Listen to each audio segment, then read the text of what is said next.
မာရီတိုကနာနာမီကိုစနစ်ဂျူဂျေဆုပညာရှင်ဆိုတာဒီလောက်ပဲလားလို့တောက်ခွက်ပြောင်းပြီးမင်းနေခဲ့ပြီးမာရီတိုကလည်းအင်ရောက်ရင်တော့ငါမင်းမဆူတော့မှာပဲနောက်ကြလို့မရဘူးလို့ဆိုကလေဘင်းမှာစီးထားတဲ့နက်ကရိုင်ကိုချိုးပြီးလက်မရစ်ပတ်လိုက်ကများပြရဲ့ဆုံးကစူးစိုက်တဲ့အကြည့်နဲ့တူမင်းကိုအတီကျုံးပြီလို့ပြောလိုက်တော့ဟိုကောင်လည်းကျုံးရင်အခုပဲလာကျုံးလိုက်လေလို့ပြောလိုက်ကနှစ်ယောက်သားလည်းစတင်တက်ခတ်လိုက်ကြပါတယ်အဲ့ချိန်နာနာမီကအစဒီကောင်ကိုကျင်းဆောင်ရတွေကုန်းသွားတဲ့အထိသက်တိုက်ဒမ်းမဲ့ပေးမလို့ဖြစ်ပေမဲ့ဒီကောင်လည်းအာပလာကောင်မဟုတ်တဲ့အတွက်ဒီနီလန်းကတော့အလုပ်ဖြစ်မယ်လို့မထင်ပဲတကယ်အားနည်းချက်ကိုရှာပြီးငါ့ရဲ့ကျင်းစာနည်းပညာနဲ့ပဲတစ်ချက်တည်းခေါ်ပိုင်းပစ်တာမှာအမှန်တကယ်လုပ်ဖြစ်မယ်လို့တွေးနေခဲ့တဲ့အပြင်ကြောက်ခမန်းလိလိပြင်းထန်တဲ့လက်သီးထိုးချက်တစ်ချက်ကိုပြလိုက်တော့နာနာမီလည်းတကယ်ကျန်းတာပဲဆိုပြီးမျက်လုံးတွေပါပြုံးနေခဲ့ရပြီပဲဖြစ်ပါတယ်အဲ့နောက်မာရီတိုရှောင်းလို့မရခင်မှာပဲခြေထောက်တစ်ဖက်ကခုတ်ဖြတ်ခံလိုက်ရတဲ့အပြင်နာနာမီကအေးကငါမင်းမစောင့်နေတာမလို့မင်းမကြည့်နဲ့သိရင်နောက်မှထက်ရှင်းမယ်လို့ပြောပြီးထွက်သွားတဲ့အချိန်နာနာမီလည်းကြောက်တုံးအောင်မှာနင်းမြုပ်သွားခဲ့ရပြီပဲဖြစ်ပါတယ်တစ်ဖက်မှာလည်းယူဂျီက ECC ကိုလွမ်းလာလို့ဖုံးခေါ်နေပြီးဖုံးမကင်တဲ့အခါမှာတော့ဒီဘက်စော်နေမြန်းကျူနေလားဆိုပြီးတွေးနေခဲ့တဲ့အပြင်သူဘိန်းနာချောင်ပရိုလေးစတိုင်နဲ့ KOK နဲ့ကောင်ကလည်းယူဂျီရဲ့အင်ဂျီရဲ့ကျေသီးပုံကိုကြည့်ကြမိုင်တိုရဲ့ရေဝဲပုံကျေသီးနဲ့ကောင်တွေကိုတွေ့ရင်တေးအောင်ပေါင်းဆိုတဲ့စကားကိုလည်းပြန်လဲကြောင်းလာကယူဂျီနဲ့တငယ်ချင်းလုပ်ဖို့ရွေးချယ်လိုက်ပါတယ်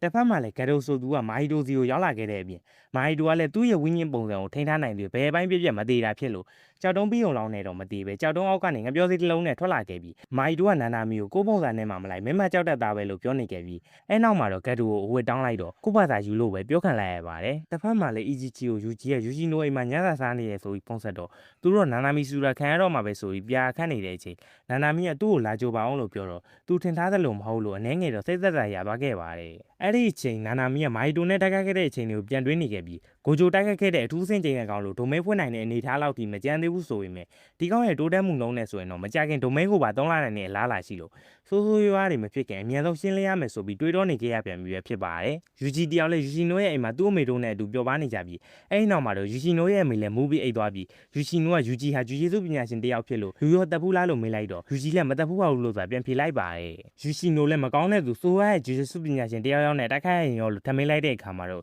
UG လည်းသူဟာဘသူ့မှမတက်ချင်ပဲလူတယောက်ကိုတက်မိသွားမယ်ဆိုရင်လေပြဿနာဖြစ်တိုင်းတက်တဲ့ဆိုရရွေးချယ်မှုကိုပဲရွေးချယ်မိမှာဖြစ်ပြီးကိုတန်ဖိုးထားတဲ့သူတွေလည်းအဝေးကိုရောက်သွားကြလိမ့်မယ်လို့ပြောလိုက်ပြီးတော့အဲ့ဒါကိုလည်းသူကြောက်တယ်လို့ပါပြန်ပြောလိုက်ပါတယ်အဲနောက်မှာတော့ယူရှီနိုလည်းအဲ့ရတဲ့မှာမာဟီတိုပြောခဲ့တဲ့စကားတွေကိုပြန်တွေးနေပြီးဝေခွဲမရဖြစ်နေခဲ့တဲ့အချိန်သူ့အမေကလည်းအေကန်ထဲမှာတယောက်ထဲနိုးလာခဲ့တဲ့အပြင်သူ့ရှိမှစကူနာလက်ချောင်းတစ်ချောင်းရောက်နေခဲ့တဲ့အတွက်ဘာမှမသိဖြစ်နေချိန်သူ့နောက်မှာလည်းကျင်းစာကောင်တစ်ကောင်ကရောက်ရှိနေခဲ့ပြီပဲဖြစ်ပါတယ်နောက်ရက်မှာတော့စကူနာလက်ချောင်းနဲ့အတူယူရှီနိုအမေရဲ့အလောင်းအိတ်ခန်းထဲမှာတွေ့ရှိခဲ့ကြပြီးယူဂျီကလည်းနာနာမီကိုဒဏ်ရာရခဲ့တာကြောင့်မလို့နောက်တစ်ခါဆိုသူ့ကိုကလေးဆုပ်ပြီးထင်မသေးပဲခေါ်သွားဖို့ပြောနေခဲ့တဲ့အပြင်နာနာမီကမာဟီတိုကလူသားတွေကိုကျင်းစာကောင်တွေဖြစ်အောင်လုပ်တဲ့ဆွမ်းအားကိုသုံးတာဖြစ်လို့ယူဂျီလည်းအမြဲတမ်းလူမသက်ဘူးလို့ခံယူနေလို့မရတော့ပဲအချိန်မီတိုက်ခိုက်ရနိုင်လေလို့ပြောကနာနာမီလည်းကလေးမဆန်ဆန်းမှနဲ့သူကထွက်သွားခဲ့ပါတယ်တစ်ဖက်မှာလည်းယူရှီနိုကမာဟီတိုပြောခဲ့တဲ့စူနာလက်ချောင်းကကျင်းစာကောင်တွေကိုဆွဲဆောင်ပြီးမင်းရဲ့အမေကိုသိစီတယ်အဲ့ဒီလက်ချောင်းကလည်းဂျူဂျူစုပညာရှင်နေစီမှာအများကြီးရှိတာဖြစ်ပြီးပတ်စံရှိရင်ရှာခိုင်းမှုမခက်တာကြောင့်မလို့တယောက်ယောက်ကလှုပ်ကြံတာဖြစ်လိမ့်မယ်ဆိုပြီးဘာမှမသိချောင်းပရိုလေးကိုပြောနေခဲ့တာကိုယူရှီနိုလည်းပြန်လဲတွေးတောနေခဲ့ပါတယ